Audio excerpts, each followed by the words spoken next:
10ാം ക്ലാസ്സിൽ പഠിക്കുന്ന എൻ്റെ എല്ലാ മക്കൾക്കും ബയോളജി മൈ പാഷനിലേക്ക് സ്വാഗതം. ഇന്ന് നമുക്ക് ലൈറ്റ് റിഫ്ലക്ഷൻ ആൻഡ് റിഫ്രാക്ഷൻ എന്ന ഫിസിക്സിലെ ചാപ്റ്റർ പഠിക്കാം. ഈ ചാപ്റ്ററിൽ 2 ഭാഗങ്ങളായിട്ടാണ് ഉള്ളത്. നമ്മൾ ഈ പേരിൽ സൂചിപ്പിക്കുന്നത് പോലെ തന്നെ റിഫ്ലക്ഷൻ എന്നൊരു പാർട്ടും റിഫ്രാക്ഷൻ എന്നൊരു പാർട്ടും. അപ്പോൾ നമുക്ക് ആദ്യം റിഫ്ലക്ഷൻ നന്നായിട്ട് പഠിക്കാം, അതിനുശേഷം നമുക്ക് റിഫ്രാക്ഷനിലേക്ക് കടക്കാം. ഫിസിക്സിൽ ലൈറ്റിനെ കുറിച്ച് പഠിക്കുന്ന ഒരു ശാഖയാണ് ഓപ്റ്റിക്സ്. ഇവിടെ ലൈറ്റിൻ്റെ പലതരത്തിലുള്ള പ്രോപ്പർട്ടീസും അതിൻ്റെ പ്രവർത്തനങ്ങളും ഒക്കെയാണ് നമ്മൾ പഠിക്കുന്നത്. അപ്പോൾ ഈ ഓപ്റ്റിക്സിൽ നമ്മൾ ആദ്യമായിട്ട് പഠിക്കുന്നത് റിഫ്ലക്ഷൻ ആണെന്ന് പറഞ്ഞു. എന്താണ് റിഫ്ലക്ഷൻ? നമ്മളൊരു പന്തെടുത്ത് ഒരു വോളിൽ എറിഞ്ഞാൽ അത് തിരിച്ച് ബൗൺസ് ചെയ്ത് വരും അല്ലേ? അപ്പോൾ അതൊരു റിഫ്ലക്ഷൻ ആണെന്ന് പറയാം. അതായത് ബൗൺസിങ് ബാക്ക് ആണ്. ഇവിടെ എന്താണ്? ലൈറ്റ് ആണ് ബൗൺസ് ബാക്ക് ചെയ്യുന്നത്.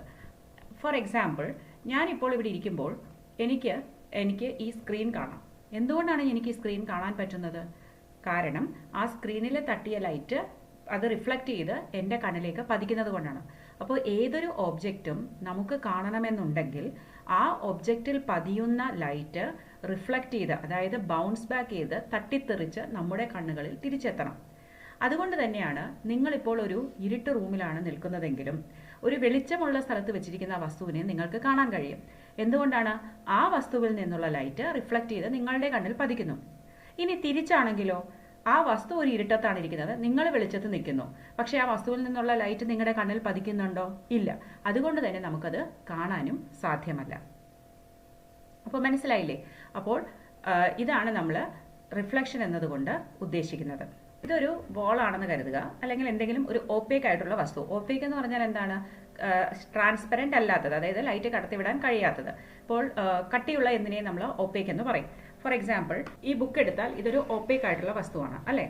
ഇതിനകത്തുകൂടി ലൈറ്റ് കടന്നു പോകുന്നില്ല, എനിക്കതിന്റെ മറുഭാഗത്തുള്ള ഒന്നും തന്നെ കാണാൻ സാധിക്കുന്നില്ല. അതേസമയം ഈ ഒരു വസ്തു എന്ന് പറയുന്നത് ട്രാൻസ്പെറന്റ് ആണ്. ഇതിന്റെ മറുഭാഗത്ത് എന്താണെന്നുള്ളത് നമുക്ക് കാണാൻ കഴിയും. അപ്പോൾ ഇത് എന്തുകൊണ്ടാണ് കാണാൻ കഴിയുന്നത്? ഇതിൽ കൂടി ലൈറ്റ് പാസ് ചെയ്ത് പോകുന്നത് കൊണ്ടാണ്. അപ്പോൾ അങ്ങനെയുള്ള വസ്തുക്കളെ നമ്മൾ ട്രാൻസ്പെറന്റ് മീഡിയം എന്നാണ് പറയുന്നത്. അപ്പോൾ ഇതൊരു ഒപ്പേക്ക് ആയിട്ടുള്ള വസ്തുവാണെങ്കിൽ അതിന്റെ ഈ ഭാഗത്തോട്ട് ലൈറ്റ് കടന്നു പോകുന്നില്ല, മറുഭാഗത്തേക്ക്. അപ്പോൾ ഇതിലേക്ക് വീഴുന്ന ഒരു ലൈറ്റിന്റെ റേ എന്ന് പറയുന്നത് അതേപോലെ തന്നെ ബൗൺസ് ചെയ്ത് പോവും. ഈ ഒരു പ്രോസസ്സിനെയാണ് നമ്മൾ എന്ത് പറയുന്നത്? റിഫ്ലക്ഷൻ എന്ന് പറയുന്നത്. അതേസമയം നമ്മൾ റിഫ്രാക്ഷൻ എന്ന് പറയുമ്പോൾ ഈ ട്രാൻസ്പെറന്റ് സബ്സ്റ്റൻസിന്റെ കാര്യം പറഞ്ഞതുപോലെ ഇതൊരു മീഡിയം ആണെങ്കിൽ ഒരു ലൈറ്റ് വരുന്നു, പക്ഷേ ലൈറ്റ് എന്ത് പറ്റും? അതിൽ കൂടി കടന്നങ്ങ് പോകും. അതുകൊണ്ടാണ് നമുക്ക് മറുവശത്തുള്ളത് കാണാൻ കഴിയുന്നത്. ഇപ്പോൾ ഞാനൊരു ജനലിലൂടെ നോക്കുമ്പോൾ ആ ജനലിലെ കർട്ടൻ ഇട്ട് കവർ ചെയ്തിരിക്കുകയാണെങ്കിൽ എനിക്ക് മറുഭാഗത്തുള്ളതൊന്നും കാണാൻ കഴിയില്ല. അതേസമയം ഞാൻ കർട്ടൻ മാറ്റിയാൽ ആ ഗ്ലാസ്സിലൂടെ എനിക്ക് അതിനപ്പുറമുള്ള കാര്യങ്ങളും കാണാൻ കഴിയും. കാരണം എന്താണ്? ആ ലൈറ്റ് അതിൽ കൂടി കടന്ന് മറുഭാഗത്ത് എത്തുന്നത് കൊണ്ടാണ്. അപ്പോൾ അങ്ങനെ ലൈറ്റ് കടന്നു പോകുന്നതിനെ നമ്മൾ റിഫ്രാക്ഷൻ എന്നും ലൈറ്റ് തിരിച്ചു വരുന്നതിനെ നമ്മൾ റിഫ്ലക്ഷൻ എന്നും പറയുന്നു. അപ്പോൾ റിഫ്ലക്ഷൻ എവിടെയായിരിക്കും നടക്കുന്നത്? ഏതെങ്കിലും ലൈറ്റ് കടത്തിവിടാത്ത ഓപ്പേക്ക് ആയിട്ടുള്ള സർഫസ്. പക്ഷേ അതിൽ തന്നെ റഫ് സർഫസ് ആണെങ്കിൽ ലൈറ്റ് സ്കാറ്റേർഡ് ആയിട്ട് പോകും. ഏറ്റവും സ്മൂത്ത് ആയിട്ടുള്ള സർഫസ് ആണ് ലൈറ്റിനെ നല്ലപോലെ റിഫ്ലക്റ്റ് ചെയ്യുന്നത്. അത് എക്സാമ്പിളായിട്ട് നമ്മൾ ഉപയോഗിക്കുന്നത് മിററാണ്. അപ്പോൾ റിഫ്ലക്ഷൻ പഠിക്കുമ്പോൾ നമ്മൾ എന്തിനെ കുറിച്ചാണ് പഠിക്കുന്നത്? മിററിനെ കുറിച്ചാണ് പഠിക്കുന്നത്. ഈ മിററിനകത്ത് ഒരു ഭാഗത്ത് നമ്മൾ ഒരു സിൽവർ ലൈനിങ് കൊടുത്തിട്ടുണ്ട്. കാരണം സിൽവർ എന്ന മെറ്റലിന് നല്ല റിഫ്ലക്റ്റീവ് പവറാണ് ഉള്ളത്, ഒത്തിരി റിഫ്ലക്റ്റ് ചെയ്യാൻ കഴിയും. അതുകൊണ്ട് തന്നെ മിറേഴ്സ് ഉണ്ടാക്കാൻ നമ്മൾ സിൽവർ ഉപയോഗിക്കും. അതിൻ്റെ മറുഭാഗത്തായിട്ട് ഒരു റെഡ് കളർ കോട്ടിങ്ങും കൊടുക്കും. അതേസമയം റിഫ്രാക്ഷൻ എന്ന് പറയുമ്പോൾ 2 ഭാഗത്തും ട്രാൻസ്പെറന്റ് ആയിട്ടുള്ള ഒരു വസ്തുവാണ് നമ്മൾ ഉപയോഗിക്കുന്നത്. അവിടെ നമ്മൾ പഠിക്കുന്നത് ലെൻസിനെ കുറിച്ചാണ്. അപ്പോൾ ഈ ആദ്യ ഭാഗത്ത് നമ്മൾ പഠിക്കുന്നത് മിറേഴ്സിനെ കുറിച്ചും രണ്ടാമത് റിഫ്രാക്ഷനെ കുറിച്ച് സംസാരിക്കുമ്പോൾ നമ്മൾ പഠിക്കുന്നത് ലെൻസിനെ കുറിച്ചും ആണ്. ഇനി ഒന്ന് നോക്കൂ, നമുക്ക് ലൈറ്റ് എന്താണെന്ന് നോക്കാം. ലൈറ്റ് എന്ന് പറയുന്നത് ഒരു ഫോം ഓഫ് എനർജിയാണ്, ഊർജമാണ് അല്ലേ? എനർജി പലതരത്തിലുണ്ട്. ഇപ്പോൾ നമ്മൾ ഫോട്ടോസിന്തസിസ് പഠിക്കുമ്പോൾ അതിലൊരു സെന്റൻസ് പഠിക്കുന്നുണ്ട്, plants during photosynthesis convert light energy into chemical energy. അതായത് സൂര്യപ്രകാശത്തിനെ എന്തായിട്ടാണ് പ്ലാന്റ്സ് മാറ്റുന്നത്? ഗ്ലൂക്കോസ്. ഗ്ലൂക്കോസ് എന്ന് പറയുമ്പോൾ ഒരു കെമിക്കൽ എനർജി ആണെന്ന് കൺസിഡർ ചെയ്യാം. അപ്പോൾ ലൈറ്റ് എന്ന് പറയുന്നത് ഒരു എനർജി അല്ലേ? അപ്പോൾ ആ ലൈറ്റ് എനർജിയെ 2 നേച്ചറായിട്ട് പറയുന്നുണ്ട്. അതിനെ നമ്മൾ ഇലക്ട്രോ മാഗ്നറ്റിക് വേവ്സ് ആയിട്ടാണ് കൺസിഡർ ചെയ്യുന്നത്. അതായത് അതിനൊരു വേവ് നേച്ചർ ഉണ്ട്, ഒപ്പം തന്നെ അതിനെന്തുണ്ട്? പാർട്ടിക്കിൾ നേച്ചറും ഉണ്ട്. അതായത് പാർട്ടിക്കിൾസ് ആയിട്ടാണ് അത് കാണുന്നത്. ഈ പാർട്ടിക്കിൾസ് ഓഫ് ലൈറ്റിനെ പൊതുവെ പറയുന്ന പേരാണ് ഫോട്ടോൺസ്. ഇതിൻ്റെ ഡീറ്റെയിൽസിലോട്ടൊന്നും നമുക്ക് പോകണ്ട. നമുക്ക് ശ്രദ്ധിക്കേണ്ടത് റിഫ്ലക്ഷൻ എന്ന ഒരു പ്രോസസ്സിലേക്കാണ്. അപ്പോൾ റിഫ്ലക്ഷൻ നടത്തുന്നത് ആരാണെന്ന് കണ്ടു? മിറേഴ്സ് ആണെന്ന് നമ്മൾ മനസ്സിലാക്കി. ഇവിടെ ഞാൻ പറഞ്ഞ 2-3 പോയിന്റ്സ് ആണ്. ഒന്ന്, ലൈറ്റ് എങ്ങനെയാണ് ട്രാവൽ ചെയ്യുന്നത്? Light seems to travel in straight lines. ലൈറ്റിന് വളഞ്ഞൊന്നും പോകാൻ പറ്റില്ല. അതിന് ഞാനൊരു ഉദാഹരണം പറയാം. ഞാനിപ്പോൾ ഇവിടെ ഇരുന്ന് നോക്കിയാൽ എനിക്ക് കാണാൻ പറ്റുന്ന വസ്തുക്കൾ എന്ന് പറയുന്നത് എൻ്റെ കണ്ണിൽ വന്ന് പതിക്കുന്ന ആ റേ ഏതൊക്കെ ഓബ്ജക്റ്റിൽ നിന്നാണോ അതൊക്കെ എനിക്ക് കാണാൻ കഴിയുന്നുണ്ട്. പക്ഷേ ഒരു മതിലിനപ്പുറത്തുള്ള ഒരു വസ്തു എനിക്ക് കാണാൻ കഴിയുന്നില്ല. എന്തുകൊണ്ടാണ്? ലൈറ്റിനെ വളഞ്ഞ് അതെൻ്റെ കണ്ണിന് എത്താൻ പറ്റുന്നില്ല. അതേസമയം ആ മതിലിനപ്പുറത്ത് നിന്ന് ഒരാൾ ഒരു ശബ്ദമുണ്ടാക്കിയാൽ എനിക്കത് കേൾക്കാൻ പറ്റും. കാരണം ശബ്ദത്തിന് അങ്ങനെ വളഞ്ഞ് എത്താൻ സാധിക്കും, പക്ഷേ ലൈറ്റിന് അത് സാധ്യമല്ല. ലൈറ്റ് എപ്പോഴും നേർരേഖയിലൂടെ മാത്രമേ സഞ്ചരിക്കുകയുള്ളൂ. അപ്പോൾ നമ്മൾ ലൈറ്റ് റേസ് ആയിട്ടാണ് കണക്കാക്കുന്നത്. അപ്പോൾ straight line with arrow mark. ആ ആരോ പോയിന്റ് ചെയ്യുന്നത് എങ്ങോട്ടാണ്? ഏതാണ് ഡയറക്ഷൻ ഓഫ് ലൈറ്റ് എന്നുള്ളതാണ്. അപ്പം രേഖകളാണ് നമ്മളിവിടെ വരയ്ക്കാൻ പോകുന്നത്. ഇനി object reflects light false on it. This reflected light when received by our eyes enables us to see things. ഇതാണ് നമ്മൾ നേരത്തെ സൂചിപ്പിച്ചത്. How do you see objects എന്നൊരു ചോദ്യം ചോദിച്ചാൽ ഇതാണ് നിങ്ങളുടെ ഉത്തരം. ഇനി a highly polished surface such as a mirror reflects most of the light falling on it. അതുകൊണ്ട് തന്നെയാണ് അത് നല്ലൊരു റിഫ്ലക്റ്റിംഗ് ഏജന്റ് ആയിട്ട് വർക്ക് ചെയ്യുന്നത്. ഇനി നമ്മൾ റിഫ്ലക്ഷൻ ഓഫ് ലൈറ്റിന്റെ 2 ലോസ് ആണ് പഠിക്കാൻ പോകുന്നത്. ഇത് വളരെ ഇമ്പോർട്ടൻ്റ് ആണ്. എല്ലാ മിറേഴ്സിനും ഇത് ആപ്ലിക്കബിൾ ആണ്. അപ്പോൾ എല്ലാ മിറേഴ്സ് എന്ന് പറയുമ്പോൾ ഏതൊക്കെയാണ് മിറേഴ്സ്? നമുക്കതിലേക്ക് വരാം. അതിനു മുമ്പ് ലോസ് ഓഫ് റിഫ്ലക്ഷൻ എന്താണെന്ന് നോക്കാം. ഈ ലോസ് ഓഫ് റിഫ്ലക്ഷൻ പറയുന്നത് the angle of incidence is equal to the angle of reflection. അപ്പോൾ എന്താണ് ആംഗിൾ ഓഫ് ഇൻസിഡൻസ് അല്ലെങ്കിൽ ആംഗിൾ ഓഫ് റിഫ്ലക്ഷൻ? ഇവിടെ നോക്കൂ, ഇതൊരു പ്രതലമാണ്. നമുക്കിതിനെ ഒരു സർഫസ് എന്ന് പറയാം, അല്ലെങ്കിൽ ഒരു പ്ലെയിൻ എന്ന് പറയാം. അപ്പോൾ ഈ പ്രതലത്തിലേക്ക് ഒരു രേഖ വന്ന് വീഴുകയാണ്. ഇതൊരു ലൈറ്റിന്റെ രേഖയാണ്. അപ്പോൾ ഈ ഒരു പ്രകാശരേഖ ഇവിടെ വീഴുമ്പോൾ ഇതിനെ നമ്മൾ പറയുന്ന പേരാണ് ഇൻസിഡന്റ് റേ. ഇൻസിഡന്റ് എന്ന് വെച്ചാൽ എന്താ? വീഴുന്ന. റേ എന്ന് പറഞ്ഞാൽ രേഖ. അപ്പോൾ വീഴുന്ന രേഖയാണ് എന്ത്? Incident ray. അത് അതേപോലെ തന്നെ അത് തിരിച്ച് ബൗൺസ് ബാക്ക് ചെയ്യുന്നുണ്ട് അല്ലേ? അങ്ങനെ റിഫ്ലക്ട് ചെയ്യുന്ന പോകുന്ന രേഖയെ പറയുന്ന പേരാണ് റിഫ്ലക്റ്റഡ് റേ. ഇനി ഏതൊരു പ്രതലത്തിലും ലംബമായി നമ്മൾ വരയ്ക്കുന്ന, അതായത് ഒരു പെർപെൻഡിക്കുലർ നമ്മൾ വരയ്ക്കും, അതിനെ പറയുന്ന പേരാണ് normal to the plane. Normal എപ്പോഴും പെർപെൻഡിക്കുലർ ലൈൻ ആയിരിക്കും. 90 ഡിഗ്രിയിലാണ് നമ്മൾ വരയ്ക്കുന്നത്. അപ്പോൾ ഇൻസിഡന്റ് റേ ഉണ്ട്, റിഫ്ലക്റ്റഡ് റേയും ഉണ്ട്. ഇനി അതേ പ്ലെയിനെ തന്നെ ഞാൻ വെർട്ടിക്കലായിട്ട് വെച്ചപ്പോൾ നോർമൽ ഇതാണ്. നോർമൽ എന്ന് പറയാൻ വേറെ ഒന്നുമല്ല, ഒരു പെർപെൻഡിക്കുലർ നമ്മൾ ആ പ്ലെയിനിലോട്ട് വരച്ചതാണ്. 90 ഡിഗ്രിയാണ്. ഇതൊരു 90 ഡിഗ്രിയാണ്. ഇനി ഇതിലേക്ക് വീഴുന്ന റേ ആണ് ഇൻസിഡന്റ് റേ. ഇവിടെ ഇതാണ് ഇൻസിഡന്റ് റേ, ഇത് റിഫ്ലക്റ്റഡ് റേ, തിരിച്ചു പോകുന്ന റേ. ഇതിന്റെ ആരോ മാർക്ക് ഇങ്ങോട്ടാണ് കാണിക്കേണ്ടത്. ഇനി ഇത് മിററാണ്. മിററിന്റെ ഒരു ഭാഗം നമ്മൾ ഒന്നുകിൽ ഷെയ്ഡ് ചെയ്യും, അല്ലെങ്കിൽ ഇങ്ങനെ വരച്ചാൽ ആ ഭാഗത്ത് റിഫ്ലക്ഷൻ നടക്കുന്നില്ല എന്നാണ് അർത്ഥം. അതായത് അത് മിററിന്റെ പിൻഭാഗമാണ്. ഇനി ഈ ഇൻസിഡന്റ് റേ ഒരു സർഫസിൽ വീഴുമ്പോൾ ഇതിനെ പറയുന്ന പേരാണ് point of incidents. Point of incidents എവിടെയാണോ വീഴുന്നത് അതാണ് point of incidents.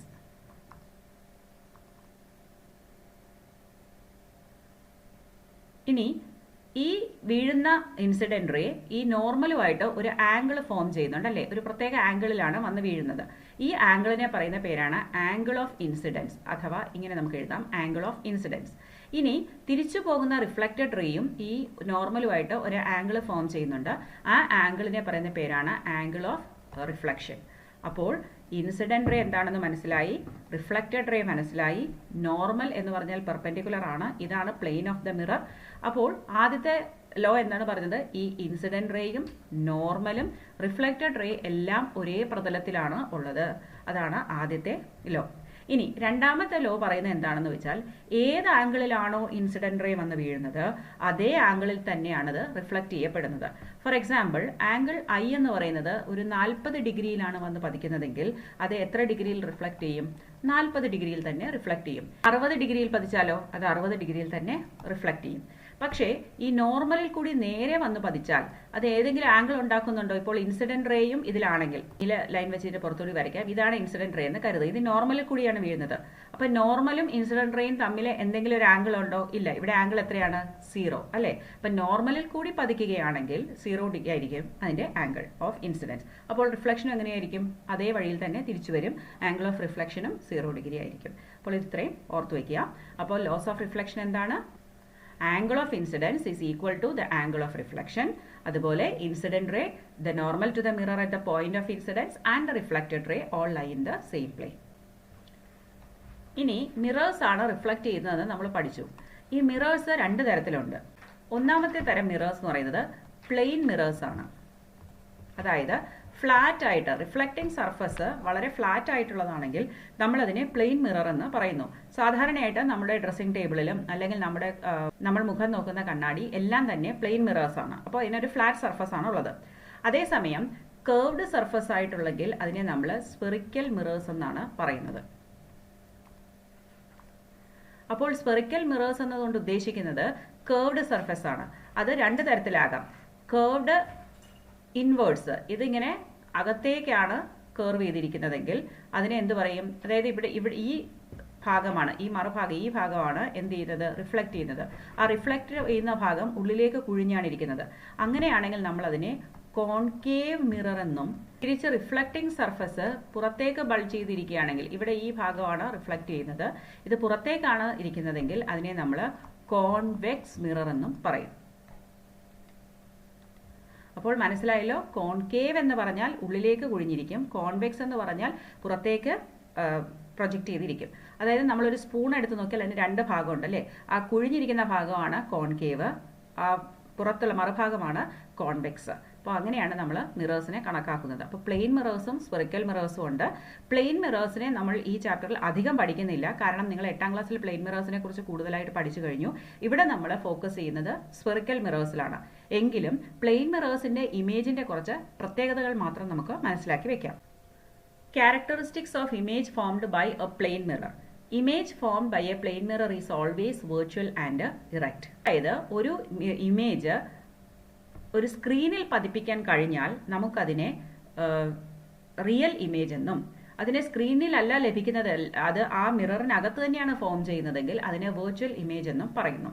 For example, ഞാനിപ്പോൾ ഒരു കണ്ണാടിയിൽ നോക്കുമ്പോൾ എൻ്റെ ഇമേജ് ഒരു സ്ക്രീനിലല്ല ലഭിക്കുന്നത്, ഒരു മിററിനകത്ത് തന്നെയാണ് ഞാനത് കാണുന്നത് അല്ലേ? അപ്പോൾ അത് യഥാർത്ഥത്തിൽ അവിടെ ഉണ്ടാകുന്നില്ല. ഞാൻ അവിടെ നിന്ന് മാറിയാൽ ഉടനെ ആ ഇമേജ് അവിടെ നിന്ന് മാറിപ്പോകുന്നു. പക്ഷേ ഇവിടെ സ്ക്രീനിൽ ലഭിക്കാത്തത് കൊണ്ട് നമുക്കതിനെ റിയൽ ഇമേജ് എന്ന് വിളിക്കാൻ പാടില്ല. അതെന്താണ്? ഒരു വെർച്വൽ ഇമേജ് ആണ്. അതേസമയം വെർച്വൽ ഇമേജസിന്റെ മറ്റൊരു പ്രത്യേകത എന്ന് പറഞ്ഞാൽ അത് എപ്പോഴും ഇറക്റ്റ് ആയിരിക്കും. അതേസമയം റിയൽ ആയിട്ടുള്ള ഇമേജ് എപ്പോഴും തലകുത്തനെയാണ് നമുക്ക് കാണാൻ കഴിയുന്നത്, അതായത് ഇൻവേർട്ടഡ് പൊസിഷൻ എന്ന് പറയും. ഇനി സൈസ് ഓഫ് ദ ഇമേജ് എന്തായിരിക്കും? Equal to that of the object. ഇപ്പോൾ ഞാൻ മിററിൽ നോക്കുകയാണെങ്കിൽ ഞാൻ എൻ്റെ സെയിം സൈസുള്ള ഇമേജ് ആണ് കാണുന്നത്, ചെറുതായിട്ടോ വലുതായിട്ടോ ഞാൻ കാണുകയില്ല പ്ലെയിൻ മിറർ ആണെങ്കിൽ. ഓക്കെ, ഇനി image formed is as far behind the mirror as the object is in front of it. ഇപ്പോൾ ഞാൻ മിററിൽ നിന്ന് ഒരു 10 അടി അകലത്തിൽ നിൽക്കുകയാണെങ്കിൽ എൻ്റെ ഇമേജ് മിററിനകത്ത് 10 അടി അകലത്തിലായിരിക്കും. ഞാൻ കുറച്ചുകൂടി പുറകോട്ട് വന്നാൽ എൻ്റെ ഇമേജ് കുറച്ചുകൂടി പുറകോട്ട് പോകും. ഞാൻ കുറച്ച് മിററിന് അടുത്തേക്ക് വന്നാലോ എൻ്റെ ഇമേജ് മിററിന് അടുത്തോട്ട് വരും. അപ്പോൾ എപ്പോഴും മിററിൽ നിന്നുള്ള ഓബ്ജക്റ്റിന്റെ ഡിസ്റ്റൻസും ഇമേജിന്റെ ഡിസ്റ്റൻസും എന്തായിരിക്കും? സെയിം ആയിരിക്കും. പിന്നെ ഇമേജ് ഈസ് ലാറ്ററലി ഇൻവേർട്ടഡ്. ഈ ലാറ്ററൽ ഇൻവേർഷൻ എന്ന് പറഞ്ഞാൽ ഞാനിപ്പോൾ കണ്ണാടിയിൽ നോക്കുമ്പോൾ ഈ വശത്താണ് എൻ്റെ ഷോൾ ഇട്ടിരിക്കുന്നതെങ്കിൽ പക്ഷേ എൻ്റെ ഇമേജിൽ അതെന്തായിരിക്കും? മറുഭാഗത്തായിരിക്കും. അതിനെയാണ് നമ്മൾ ലാറ്ററൽ ഇൻവേർഷൻ എന്നതുകൊണ്ട് ഉദ്ദേശിക്കുന്നത്. ചില അക്ഷരങ്ങളൊക്കെ നമുക്കിങ്ങനെ മനസ്സിലാക്കാം. സപ്പോസ് ഞാനിങ്ങനെ 7 എന്ന് എഴുതിയാൽ അത് മിററിൽ ഇങ്ങനെയായിരിക്കും കാണുന്നത്. അതുപോലെ എസ് എന്ന് എഴുതിയാൽ മിററിൽ എങ്ങനെയായിരിക്കും? ഇങ്ങനെ. ബി എന്ന് എഴുതിയാൽ മിററിൽ ഇങ്ങനെ.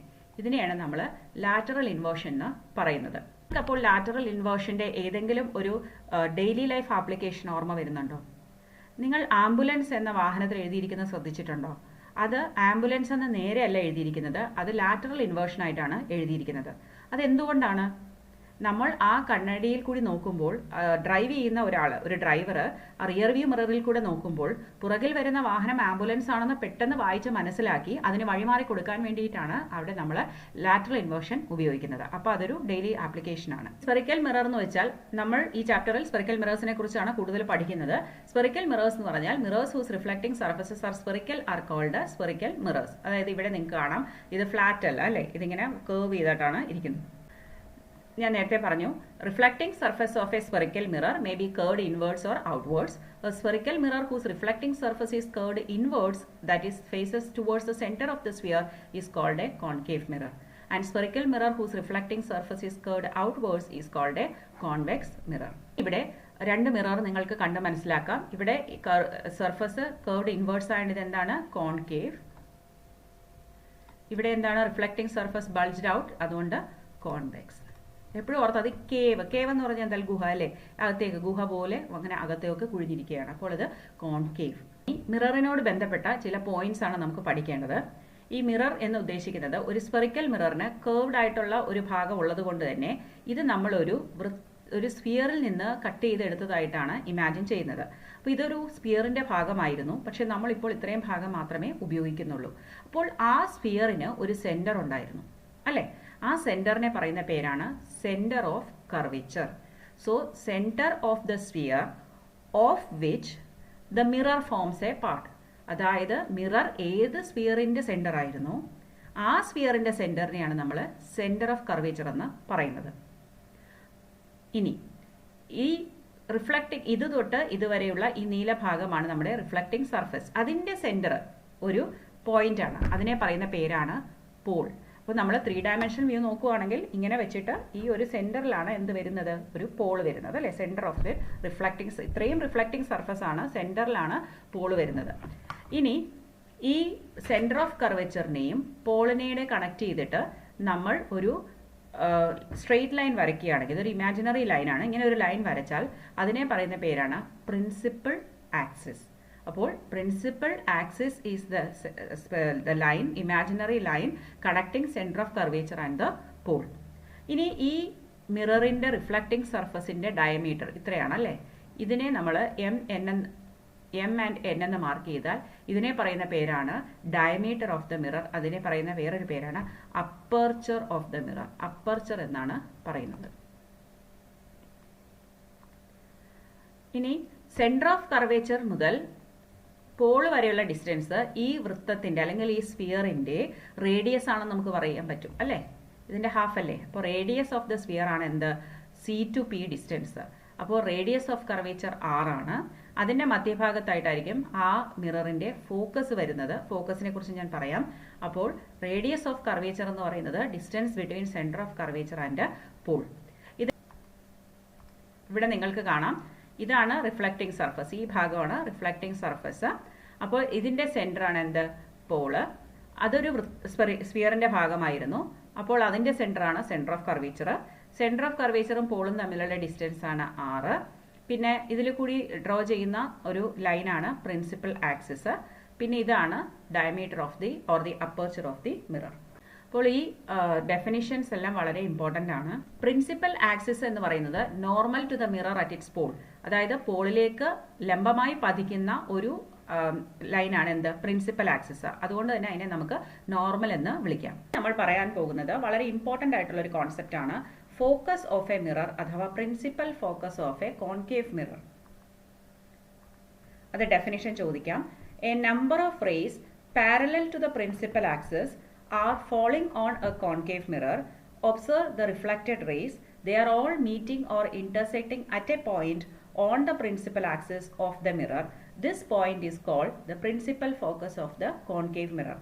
അതായത് നമ്മുടെ പ്രിൻസിപ്പൽ ആക്സിസിന് പാരലായിട്ട് കുറേ റേസ് ഈ മിററിൽ വന്ന് പതിക്കുകയാണെങ്കിൽ അത് മിററിൽ പതിച്ച ശേഷം റിഫ്ലക്റ്റ് ചെയ്തിട്ട് അവയെല്ലാം കൂടി ഒരു പോയിന്റിലേക്ക് വന്ന് ചേരുന്നത് കാണാം. ഈ പോയിന്റ് എന്ന് പറയുന്നത് നമ്മുടെ പ്രിൻസിപ്പൽ ആക്സിസിലാണ് സ്ഥിതി ചെയ്യുന്നത്. അതുകൊണ്ട് തന്നെ അതിനെ നമ്മൾ principal focus of the concave mirror എന്നാണ് പറയുന്നത്. ഈ ചിത്രത്തിൽ നിങ്ങൾക്കത് വ്യക്തമാകും. ഇത് കോൺകേവ് മിറർ ആണ്, കാരണം റിഫ്ലക്റ്റിംഗ് സർഫസ് കർവ്ഡ് ഇൻവേർഡ്സ് ആണ് അല്ലേ? അപ്പോൾ ഈ രേഖകളെല്ലാം തന്നെ നമ്മുടെ പ്രിൻസിപ്പൽ ആക്സിസിന് പാരലൽ ആയിട്ടാണ് വന്ന് പതിക്കുന്നത്. പക്ഷേ അത് കഴിയുമ്പോൾ അവരെല്ലാവരും കൂടി വന്ന് ഒരു പോയിന്റ് ഓൺ ദ പ്രിൻസിപ്പൽ ആക്സിസിൽ വന്ന് ചേരുന്നു. ഈ പോയിന്റിനെ പറയുന്ന പേരാണ് principal focus of a concave mirror. ഇനി കോൺവെക്സ് മിറർ ആണെങ്കിലോ, ഈ കോൺവെക്സ് മിററിൽ ഇതുപോലെ വന്ന് പതിക്കുന്ന എല്ലാ രേഖകളും അതിൽ നിന്ന് ഡൈവേർജ് ചെയ്ത് പോകുന്നതായിട്ട് കാണാം. അതായത് അതിൽ നിന്ന് ഇങ്ങനെ പല ഭാഗത്തേക്ക് ഇങ്ങനെ ചിതറിയതുപോലെ പോകുന്നത് കാണാം. പക്ഷേ അവയെല്ലാം ഒരു പോയിന്റ്, ആ മിററിന്റെ മറുഭാഗത്തുള്ള ഒരു പോയിന്റിൽ നിന്ന് ഒറിജിനേറ്റ് ചെയ്ത് വന്നതുപോലെയാണ് നമ്മൾ മനസ്സിലാക്കുന്നത്. അപ്പൊ ഈ രേഖകളെല്ലാം നമ്മൾ പുറകിലോട്ട് വരച്ചാൽ നമുക്കതെല്ലാം വന്ന് ഒരിടത്ത് മീറ്റ് ചെയ്യുന്നത് കാണാം. അപ്പോൾ അതിൻ്റെ പേരാണ് എന്ത്? Principal focus of the convex mirror. Okay, അപ്പോൾ ഇത് principal focus of the concave mirror, ഇത് principal focus of the convex mirror. ഇവിടെ രേഖകളെല്ലാം വന്ന് ജോയിൻ ചെയ്യുന്നു, അപ്പോൾ ഒരു ഫോക്കസിലാണ് വന്ന് പതിക്കുന്നത്. അതിനെ നമ്മൾ principal focus of the concave mirror എന്ന് പറയുന്നു. ഇതെല്ലാം കൂടി ചേരുന്നത് കൊണ്ട് തന്നെ കോൺകേവ് മിററിനെ നമ്മൾ കൺവേർജന്റ് മിറർ എന്ന് പറയുന്നു. കൺവേർജ് ചെയ്യാന്ന് വെച്ചാൽ എന്താ? എല്ലാം കൂടി കൂട്ടിക്കൊണ്ടുവരിക. അപ്പോൾ ഇതെല്ലാം കൂടി കൺവേർജ് ചെയ്ത് ഈ പോയിന്റിലാണ് വന്ന് നിൽക്കുന്നത്. ഇനി കോൺവെക്സ് ലെൻസ് ആണെങ്കിലോ ഒരു പോയിന്റിൽ നിന്ന് ഡൈവേർജ് ചെയ്ത്, അതായത് ഇങ്ങനെ എന്താ പറയുക, വിടർന്ന് പോകുന്നത് പോലെയാണ് തോന്നുന്നത്. ഒരു പോയിന്റിലേക്ക് വരികയല്ല, ഒരു പോയിന്റിൽ നിന്ന് എമർജ് ചെയ്ത് പല ഡയറക്ഷനിലേക്ക് പോകുന്നു. അപ്പോൾ നമ്മൾ അതിനെ പറയുന്ന പേരാണ് ഡൈവേർജന്റ് മിറർ. ഇനി ഇവിടെ പറയുമ്പോൾ നമുക്ക് ഒരു കാര്യം കൂടി മനസ്സിലാക്കാം. റിയലും വെർച്വലും ഇമേജസിനെ കുറിച്ച് നമുക്ക് മനസ്സിലാക്കാം. ഇവിടെ റിയൽ ഇമേജ് എന്നാണ് പറയുന്നത്. കാരണം ഇവിടെ ഈ രേഖകൾ യഥാർത്ഥത്തിൽ വന്ന് ജോയിൻ ചെയ്തിട്ടാണ് ഈ ഒരു ഫോക്കസിൽ വന്ന് ഒരു ഇമേജ് ഉണ്ടാകുന്നത്. അപ്പോൾ ഇങ്ങനെ ഉണ്ടാകുന്ന യഥാർത്ഥമായ കൂടിച്ചേരലുകൾ കൊണ്ട് ഉണ്ടാകുന്ന ഒരു ഇമേജിനെ നമുക്ക് റിയൽ ഇമേജ് എന്ന് പറയാം. റിയൽ ഇമേജ് എപ്പോഴും എന്തായിരിക്കും? ഇൻവേർട്ടഡ് ആയിരിക്കും, തലകുത്തനെയുള്ള ഒരു ഇമേജ് ആയിരിക്കും. അതേസമയം ഇവിടെ ഈ രേഖകൾ നമുക്ക് ഇവിടെ നിന്നാണ് കാണാൻ കഴിയുന്നത്. ഇതിന്റെ പിറകിലുള്ള നമ്മൾ അസ്യൂം ചെയ്യുന്നതാണ്, നമ്മൾ വിചാരിക്കുകയാണ് അവിടെ നിന്ന് വന്നതാകാം എന്ന് നമുക്ക് തോന്നിപ്പിക്കുന്നു. അപ്പോൾ ഇത് ആക്ച്വൽ മീറ്റിംഗ് അല്ല, ഇതൊരു വെർച്വൽ മീറ്റിംഗ് ആണ് അല്ലേ. അപ്പോൾ ഇതിനെ നമുക്ക് വെർച്വൽ ഇമേജ് എന്നും, വെർച്വൽ ഇമേജസ് എപ്പോഴും എങ്ങനെയായിരിക്കും? ഇറക്റ്റ് ഇമേജസും ആയിരിക്കും. അപ്പോൾ നമുക്ക് റിയൽ ഇമേജും ഇൻവേർട്ടഡ് ഇമേജും തമ്മിലുള്ള ഡിഫറൻസ് ചോദിക്കാം. എന്തൊക്കെയാണ് ഡിഫറൻസ്? ഒന്ന്, റിയൽ ഇമേജിൽ light rays actually meet to form a real image, whereas light does not actually meet to form a virtual image, but they only appear to meet. ഇനി image is generally inverted. ഞാൻ പറഞ്ഞു real image എപ്പോഴും എന്തായിരിക്കും? Inverted ആയിരിക്കും. അതുപോലെ virtual images എങ്ങനെയായിരിക്കും? Erect ആയിരിക്കും. പിന്നെ images can be obtained on the screen.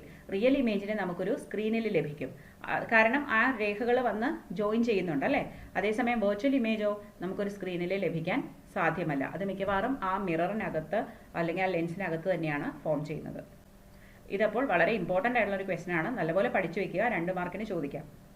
ഇവിടെ നമുക്ക് ഫോക്കസ് ലഭിച്ചു കഴിഞ്ഞു. ഈ ഫോക്കസ് മുതൽ നമ്മുടെ പോള്, ഇതാണ് പോൾ അല്ലേ, പോള് വരെയുള്ള ലെങ്തിനെ പറയുന്ന പേരാണ് ഫോക്കൽ ലെങ്ത്.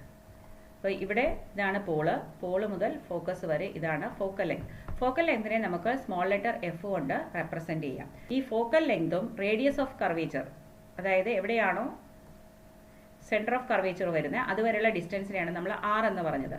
ഈ ആറും ഫോക്കൽ ലെങ്തും സ്മോൾ അപ്പർച്ചേഴ്സ് ഉള്ള മിറേഴ്സിൽ ഒരു കോറിലേഷൻ ഉണ്ട്.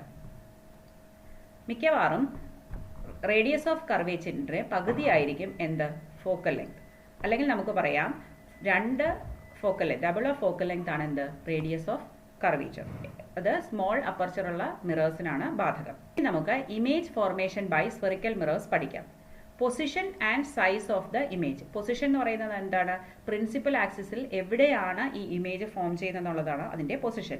ഇനി സൈസ് എന്ന് പറയുന്നത് ഒബ്ജക്റ്റിനെ കമ്പയർ ചെയ്ത് നോക്കുമ്പോൾ, സപ്പോസ് എൻ്റെ ഈ ഒരു പേനയാണ് ഒബ്ജക്റ്റ് എങ്കിൽ ഇതുമായി കമ്പയർ ചെയ്യുമ്പോൾ ഇതിനേക്കാളും വലുതാണോ ഇതിനേക്കാളും ചെറുതാണോ അതേ സെയിം സൈസ് ആണോ എന്നുള്ളതിനെയാണ് നമ്മൾ ഉദ്ദേശിക്കുന്നത്. Formed by a concave mirror depends on the position of the object in relation to points P, F and C. അപ്പോൾ position, size of the image എന്തിനെ ഡിപ്പെൻഡ് ചെയ്തിരിക്കും? Position of the object. Object എവിടെയാണ് with respect to എന്തൊക്കെയാണ്?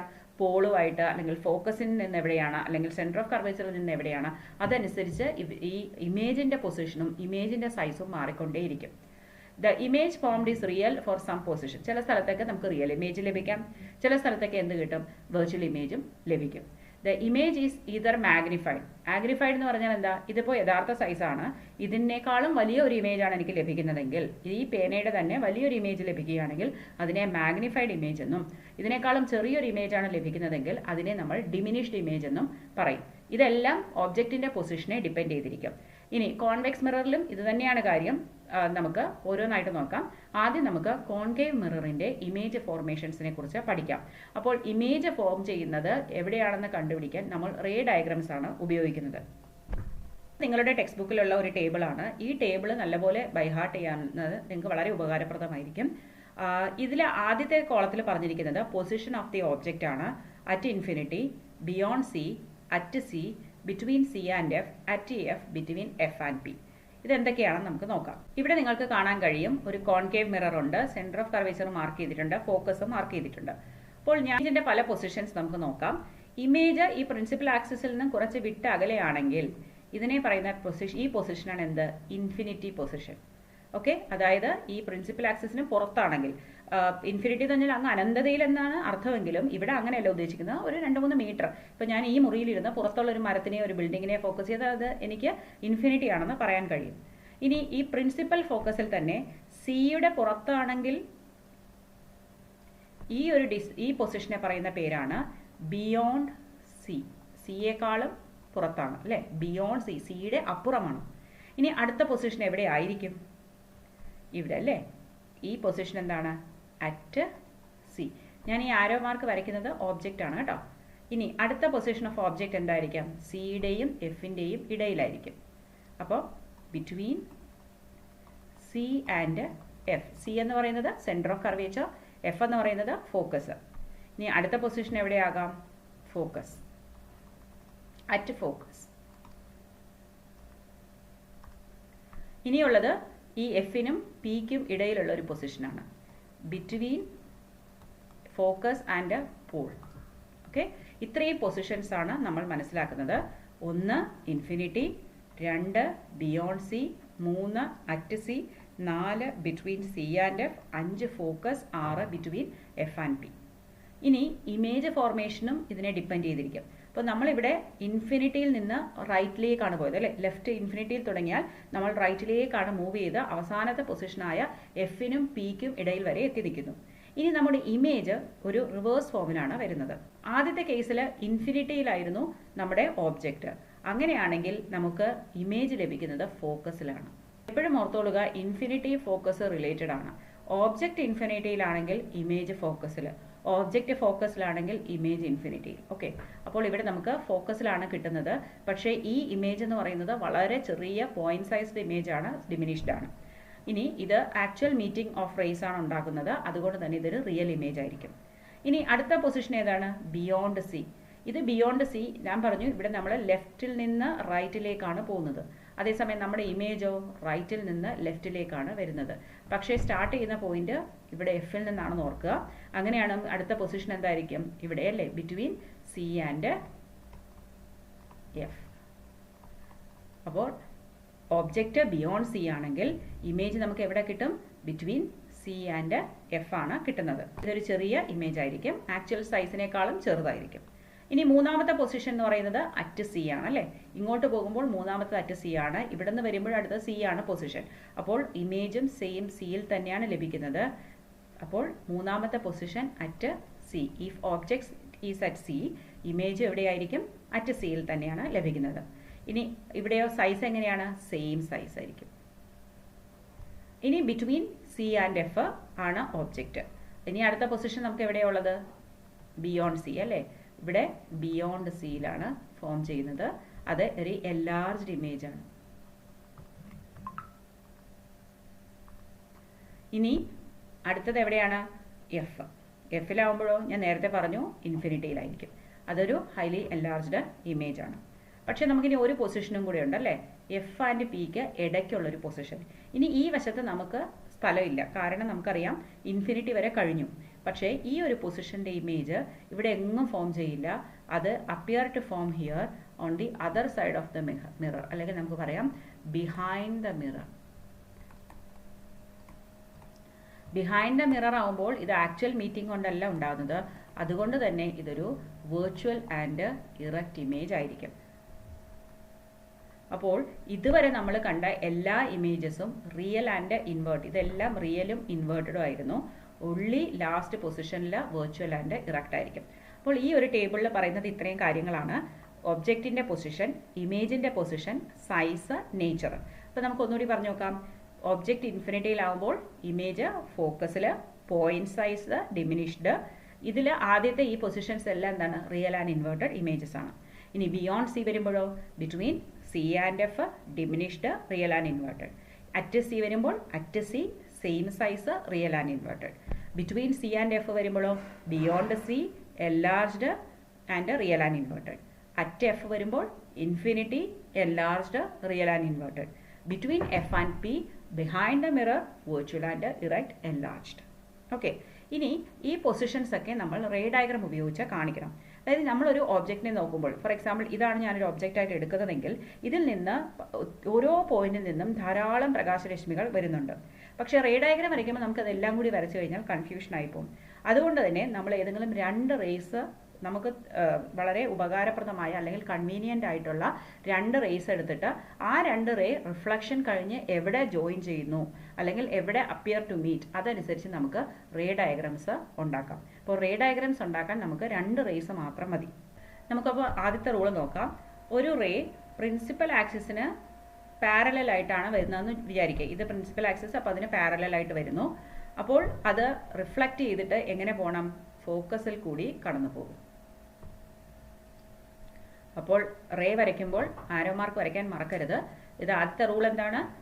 Ray principal ആക്സിസിന് പാരലലായിട്ടാണ് മിററിൽ പതിക്കുന്നതെങ്കിൽ, concave മിററിൽ പതിക്കുന്നതെങ്കിൽ reflection കഴിഞ്ഞിട്ട് അത് ഫോക്കസിലൂടെ കടന്നു പോകും. ഇനി അടുത്ത റൂൾ എന്ന് പറയുന്നത് ഇതിന്റെ ഓപ്പോസിറ്റ് ആണ്.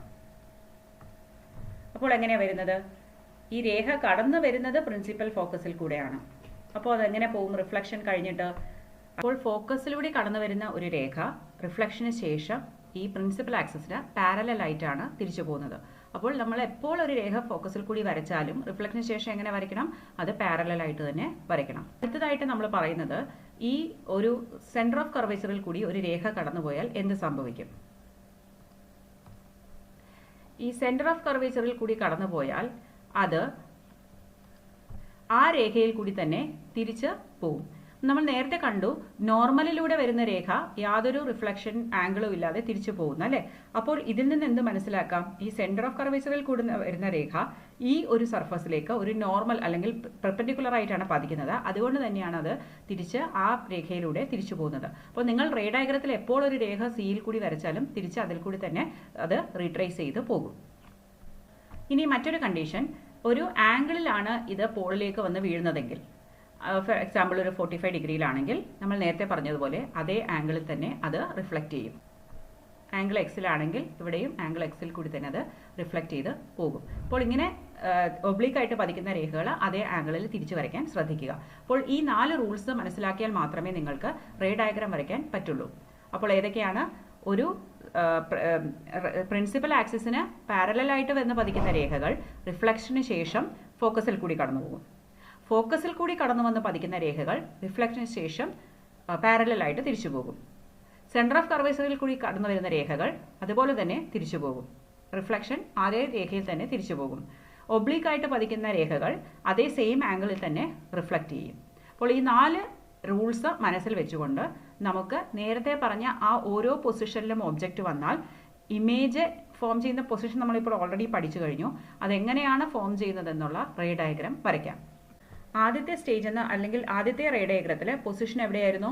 ഓബ്ജക്റ്റ് എവിടെയായിരുന്നു? അറ്റ് ഇൻഫിനിറ്റി അല്ലേ? ഓബ്ജക്റ്റ് ഇൻഫിനിറ്റിയിലാണെങ്കിൽ ആ വരുന്ന രേഖകൾ പാരലലായിട്ട് വന്നിട്ട് റിഫ്ലക്ഷന് ശേഷം അവ ഫോക്കസിൽ വന്ന് പതിക്കുന്നു. അപ്പോൾ നമുക്ക് ഇമേജ് കിട്ടുന്ന എവിടെയാണ്? At focus. എങ്ങനത്തെ ഇമേജാണ് നമുക്ക് കിട്ടിയത്? Point sized, that is diminished അല്ലേ? Diminished and point sized. And എങ്ങനത്തെ ഇമേജ് ആണത്? Real. Nature of the image എന്ന് വെച്ചാൽ എന്താണ്? Real and inverted. നമ്മളിവിടെ റിയൽ എന്ന് പറയുന്നത് എന്തുകൊണ്ടാണ്? ഈ 2 രേഖകൾ യഥാർത്ഥത്തിൽ ഇവിടെ വന്ന് കൂട്ടിമുട്ടുകയാണ് ചെയ്യുന്നത്. ഇനി രണ്ടാമത്തെ പൊസിഷൻ നമ്മൾ എവിടെയായിരുന്നു പഠിച്ചത്? ബിയോണ്ട് സി അല്ലേ?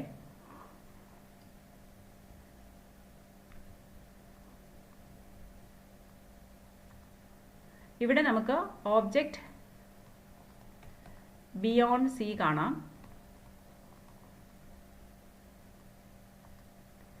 ഇതാണ് സി. സിക്കും അപ്പുറത്താണ് ഈ ഓബ്ജക്റ്റ് ഉള്ളത്. ഇതാണ് നമ്മുടെ ഓബ്ജക്റ്റ്. ഓബ്ജക്റ്റിൽ നിന്ന് വരുന്ന ആദ്യത്തെ ഒരു രേഖ നമ്മൾ പാരലൽ ആയിട്ടാണ് എടുത്തിരിക്കുന്നത്. നമുക്കറിയാം പാരലൽ ആയിട്ടുള്ള രേഖ റിഫ്ലക്ഷൻ കഴിഞ്ഞാൽ ഫോക്കസിൽ കൂടെ തന്നെ കടന്നു പോകണം. നമ്മൾ സെന്റർ ഓഫ് കർവേച്ചറിൽ കൂടെയാണ് കൺസിഡർ ചെയ്തിരിക്കുന്നത്. അതുകൊണ്ട് അതേ പാത്തിൽ കൂടെ തിരിച്ചു പോകുന്നു. ഇത് രണ്ടും മീറ്റ് ചെയ്യുന്നത് എവിടെയാണ്? സിക്കും എഫിനും ഇടയ്ക്കാണ്. അവിടേക്ക് നമ്മളൊരു ലൈൻ വരച്ചാൽ അതാണ് നമ്മുടെ ഇമേജ്. നമുക്കറിയാം ഈ ഇമേജ് എന്താണ്, ഇൻവേർട്ടഡ് ഇമേജ് ആണ്, റിയൽ ഇമേജ് ആണ്, ഒപ്പം തന്നെ ഇത് ഡിമിനിഷ്ഡ് ആണ് അല്ലേ. ഇമേജ് എവിടെയാണ് ഫോം ചെയ്തത്? Image between C and F, real, inverted and diminished. നമുക്ക് ഏത് രണ്ട് രേഖകൾ വേണേലും എടുക്കാം കേട്ടോ. ഫോർ എക്സാമ്പിൾ ഇതാണ് നമ്മുടെ മിറർ എങ്കിൽ ഇവിടെ സി ആണ്, ഞാൻ ഇവിടെയാണ് ഒബ്ജക്റ്റ് വെച്ചത്, ഇത് എഫ് ആണെന്ന് കരുതുക. ആദ്യത്തേത് ഇങ്ങനെ വന്നു, അപ്പോൾ എങ്ങനെ പോകണം? എഫിൽ കൂടി തന്നെ പോകണം എന്നുള്ളത് നിർബന്ധമാണ്. ഇനി രണ്ടാമത് നമ്മൾ ഇവിടെ കൺസിഡർ ചെയ്ത സി ആണ്, പക്ഷേ നിങ്ങൾ എഫിൽ കൂടി ഒരു രേഖ കൺസിഡർ ചെയ്ത് നോക്കൂ. ഇതാണ് എഫ്, അപ്പോൾ അത് തിരിച്ചു പോകുന്നു അല്ലേ, ഇങ്ങനെ പാരലലായിട്ട് പോകണം. എഫിൽ കൂടി വന്നാൽ പാരലലായിട്ട് പോകണം.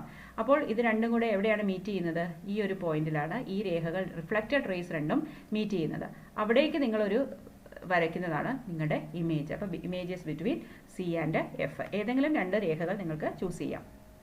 ഇനി അടുത്ത പൊസിഷൻ എന്ന് പറയുന്നത് നമ്മുടെ അറ്റ് സി ആണ്.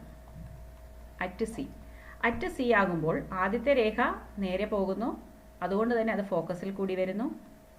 രണ്ടാമത്തെ രേഖ ഫോക്കസിൽ കൂടെ പോകുന്നു, അതുകൊണ്ട് തന്നെ അത് പാരലലായിട്ട് തിരിച്ചു വരുന്നു. അത് രണ്ടും ഇവിടെ തന്നെ മീറ്റ് ചെയ്യും.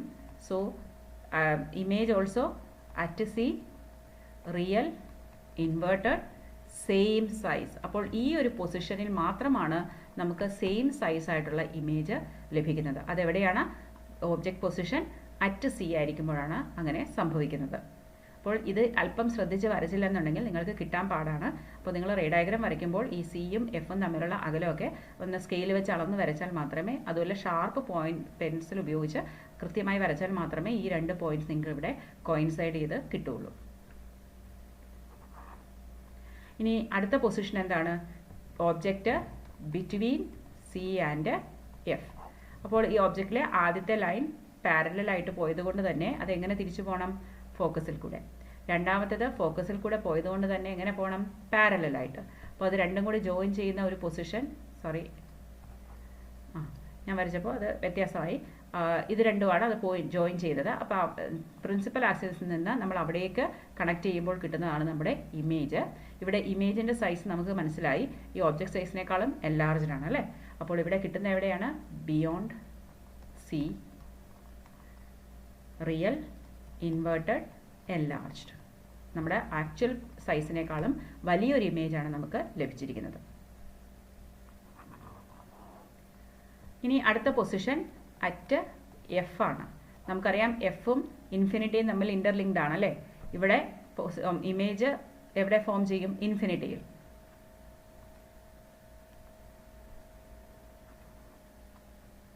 അപ്പോൾ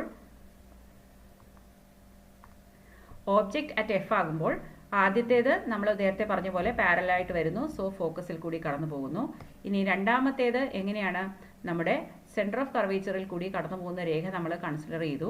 അപ്പോൾ ഇത് തിരിച്ചു പോകുന്നു. ഈ രണ്ട് രേഖകളും ഇങ്ങനെ പൊയ്ക്കൊണ്ടിരിക്കുകയാണ്. ഇവർ ഇൻഫിനിറ്റിയിൽ മീറ്റ് ചെയ്യുന്ന നമ്മൾ വിശ്വസിക്കുന്നു. അങ്ങനെ നമുക്ക് കിട്ടുന്നത് എന്താണ്? Real and inverted enlarged image. Okay, so image എവിടെ കിട്ടും? നമുക്ക് ഇൻഫിനിറ്റിയിലാണ് ലഭിക്കുന്നത്. ഇനി ലാസ്റ്റ് പൊസിഷൻ നോക്കിയാൽ നമുക്ക് ബിറ്റ്വീൻ എഫ് ആൻഡ് പി. ഇത് വളരെ പ്രത്യേകതകളുള്ള ഒരു പൊസിഷനാണ്.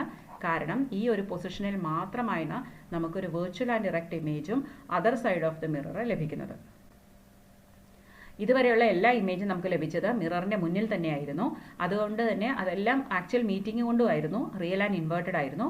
പക്ഷേ ഈ ഒരു പൊസിഷനിൽ നമുക്ക് ലഭിക്കുന്നത് ബിഹൈൻഡ് ദ മിറർ ആണ്. അതായത് ഇവിടെ എഫിനും പിക്കും ഇടയ്ക്കാണ് നമ്മുടെ ഓബ്ജക്റ്റ്.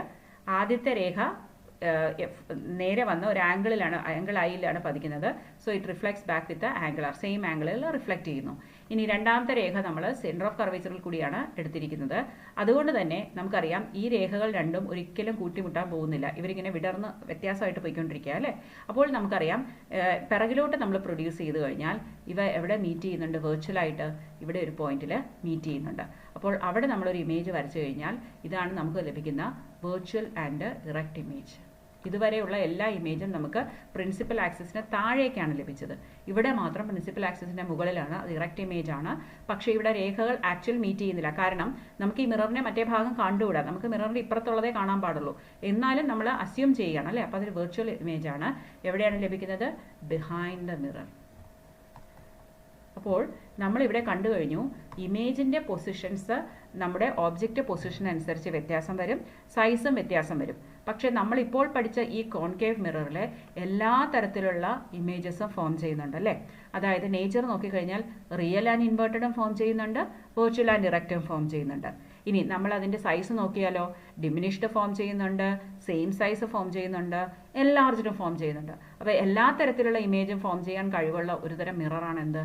Concave mirror. കുട്ടികളെ, നിങ്ങൾ ഇത് നല്ലപോലെ ഈ മിററിൻ്റെ ഭാഗം പഠിച്ചു വെക്കുക. ഈ മിറർ മനസ്സിലാക്കിയാൽ ലെൻസ് വളരെ എളുപ്പമായിരിക്കും. കാരണം എന്ന് വെച്ചാൽ ഈ നമ്മൾ പറയുന്ന കോൺകേവ് മിററിൻ്റെ കാര്യങ്ങളെല്ലാം ആപ്ലിക്കബിൾ ടു കോൺവെക്സ് ലെൻസാണ്, ഓപ്പോസിറ്റ് ആയിട്ട്.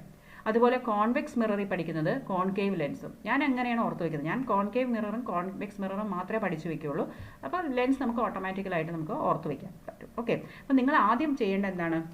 നിങ്ങളുടെ ആ പൊസിഷൻസ് നന്നായിട്ട് മനസ്സിലാക്കുക. Infinity, beyond C, at C, between C and F, at F, between F and P. ഇനി ഇമേജ് പൊസിഷൻ നമ്മൾ ഇവിടെ നിന്ന് അങ്ങോട്ടാണ്. അപ്പോൾ ഇൻഫിനിറ്റി ആകുമ്പോൾ എഫ്. ഇവിടെ തന്നെ നോക്കുമ്പോൾ നിങ്ങൾക്ക് മനസ്സിലാകും. ഇൻഫിനിറ്റി ആകുമ്പോൾ എന്താണ്? അറ്റ് ദ ഫോക്കസ് അല്ലേ. ഇൻഫിനിറ്റി ആയപ്പോൾ ഫോക്കസിൽ വന്നു. ബിയോണ്ട് സി വരുമ്പോഴോ between C and F. At C ആണെങ്കിലോ അറ്റ് സി തന്നെയാണ്. ബിറ്റ്വീൻ പി ആൻഡ് എഫ് വരുമ്പോൾ മാത്രമേ എന്ത് വരുന്നുള്ളൂ? മറ്റൊരു ബിഹൈൻഡ് ദ മിററിലേക്ക് പോകുന്നുള്ളൂ. അപ്പോൾ ഈ ഒരു പിന്നെ ഗ്രഡേഷൻ ആണ് അല്ലെ. ആദ്യം ഹൈലി ഡിമിനിഷ്ഡ് പോയിന്റ് സൈസ്ഡ്, പിന്നെ ഡിമിനിഷ്ഡ്, പിന്നെ same size, enlarged, highly enlarged, വീണ്ടും എൻലാർജ്ഡ്. അതേസമയം നേച്ചറോ അവസാനത്തെ ഒരു എഫ് ആൻഡ് പി പൊസിഷൻ ഒഴിച്ച് ബാക്കി എല്ലാം എന്താണ്? വെർച്വൽ ആൻഡ് ഇറക്റ്റ് ഇമേജ് ആണ്. അപ്പോൾ ഇത് നിങ്ങൾ നല്ല മനസ്സിലാക്കി വെക്കുക, പൊസിഷൻ നല്ലപോലെ കാണാൻ പഠിച്ചു വെക്കുക. കാരണം പ്രോബ്ലം ഒക്കെ ചെയ്യുമ്പോൾ നിങ്ങൾക്ക് അത് വളരെ യൂസ്ഫുൾ ആയിരിക്കും. അതിനുശേഷം ഓരോന്നിൻ്റെ റേ ഡയഗ്രാം വരച്ചു പഠിക്കുക. ഓരോ റേ ഡയഗ്രവും നമ്മൾ ആദ്യത്തെ 3 ചിത്രത്തിലും ആദ്യത്തെ 3 പൊസിഷൻസ്, അതായത് ഇൻഫിനിറ്റിയിൽ നമ്മൾ പാരലൽ ലൈനാണ് എടുത്തത്. പാരലൽ ലൈൻസ് വന്നിട്ട് അത് ഫോക്കസിൽ കൺവേർജ് ചെയ്യുന്നു. ഇതിൽ 3 നമ്മൾ എടുത്തത് ആദ്യത്തേത് parallel line from the top of the ഓബ്ജക്റ്റും, രണ്ടാമത്തേത് ഫോക്കസിൽ കൂടി കടന്നു പോകുന്നതായിട്ടാണ് എടുത്തത്.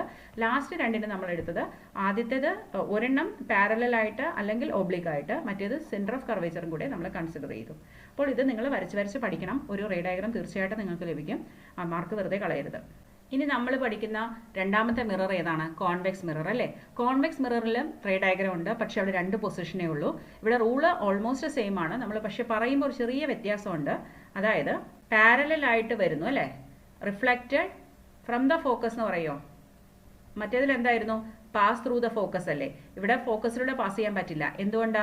കോൺവെക്സ് മിററിന് ഫോക്കസ് എന്ന് പറയുന്നത് അപ്പുറത്തെ സൈഡിലാണ്. അത് ഒരു നമുക്ക് കാണാൻ പറ്റില്ല. അപ്പോൾ നമ്മൾ അസ്യൂം ചെയ്യുന്നു ഫോക്കസിൽ നിന്ന് റിഫ്ലക്റ്റ് ചെയ്യുന്ന പോലെ തോന്നുന്നു. So appear to diverge from the focus. ഇവിടെ നമ്മൾ ഡൈവേർജ് എന്നുള്ള വാക്കാണ് ഉപയോഗിക്കുന്നത്. കാരണം കോൺവെക്സ് മിറേഴ്സ് എല്ലാം എന്താണ്? ഡൈവേർജന്റ് മിറേഴ്സ് ആണ്. ഇനി സെയിം വേ ഫോക്കസിലേക്ക് പോയിന്റഡ് ആയിട്ടുള്ള ഒരു രേഖയാണ് വരുന്നതെങ്കിൽ അത് go parallel to the principal axis. ഫോക്കസിലേക്കല്ല വന്നിരിക്കുന്നത്. നമ്മൾ നേരത്തെ പറഞ്ഞ ഫോക്കസിലൂടെ വന്നു. ഇവിടെ ഫോക്കസിലേക്ക് ഡയറക്റ്റ് ചെയ്തിട്ടുള്ള ഒരു രേഖയാണെങ്കിൽ parallel to the principal axis. ഇനി സെന്റർ ഓഫ് കർവേച്ചറിലേക്ക് ഡയറക്റ്റ് ചെയ്തിട്ടുണ്ടെങ്കിൽ തിരിച്ച് സെന്റർ ഓഫ് കർവേച്ചർ അതേ നോർമൽ ആയതുകൊണ്ട് തന്നെ സെയിം പാത്തിലൂടെ തിരിച്ചു പോകും. Last if it falls at an angle with X, അതേ ആംഗിളിൽ തന്നെ തിരിച്ച് റിഫ്ലക്റ്റ് ചെയ്യും. ഓക്കെ, അപ്പുറത്തെ സൈഡിലൊന്നും പോകില്ല.